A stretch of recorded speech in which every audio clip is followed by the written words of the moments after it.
Hello littles, I'm Amma. Why don't you put on your softies and join me for a story? I have my hot chocolate and my storybooks all ready to go. So let's begin.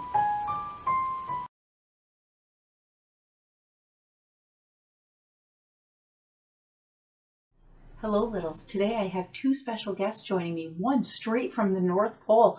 Perhaps you recognize him. Hello, Amma. I'm so glad to be here with you today as you read to the littles, who I hope are behaving themselves.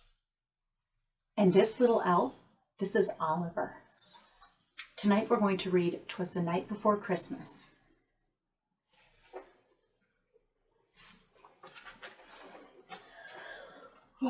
'Twas the night before Christmas, when all through the house not a creature was stirring, not even a mouse. The stockings were hung by the chimney with care, in hopes that St. Nicholas soon would be there.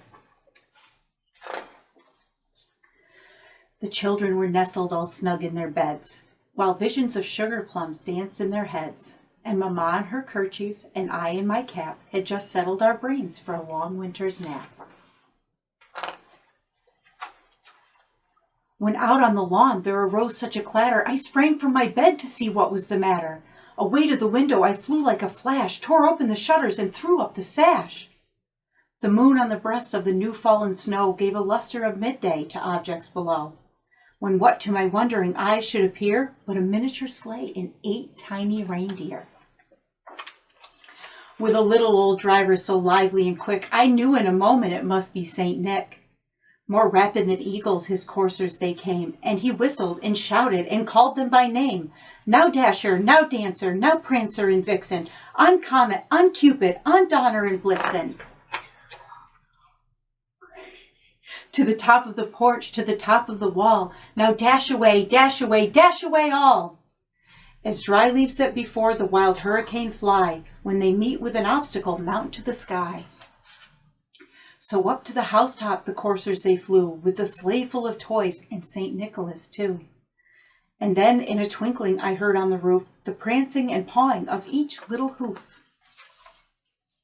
As I drew in my head and was turning around, down the chimney St. Nicholas came with a bound. He was dressed all in fur from his head to his foot, and his clothes were all tarnished with ashes and soot. A bundle of toys he had flung on his back, and he looked like a peddler just opening his pack. His eyes, how they twinkled, his dimples, how merry, his cheeks were like roses, his nose like a cherry. His droll little mouth was drawn up like a bow, and the beard on his chin was as white as the snow. The stump of a pipe he held tight in his teeth, and the smoke, it encircled his head like a wreath. He had a broad face and a little round belly that shook when he laughed like a bowl full of jelly. He was chubby and plump, a right jolly old elf, and I laughed when I saw him in spite of myself. A wink of his eye and a twist of his head soon gave me to know I had nothing to dread.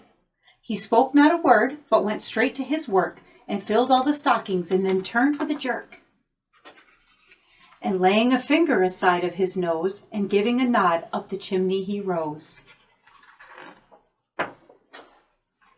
He sprang to his sleigh, to his team gave a whistle, and away they all flew like the down of a thistle. But I heard him exclaim as he drove out of sight, "Merry Christmas to all, and to all a good night." The end.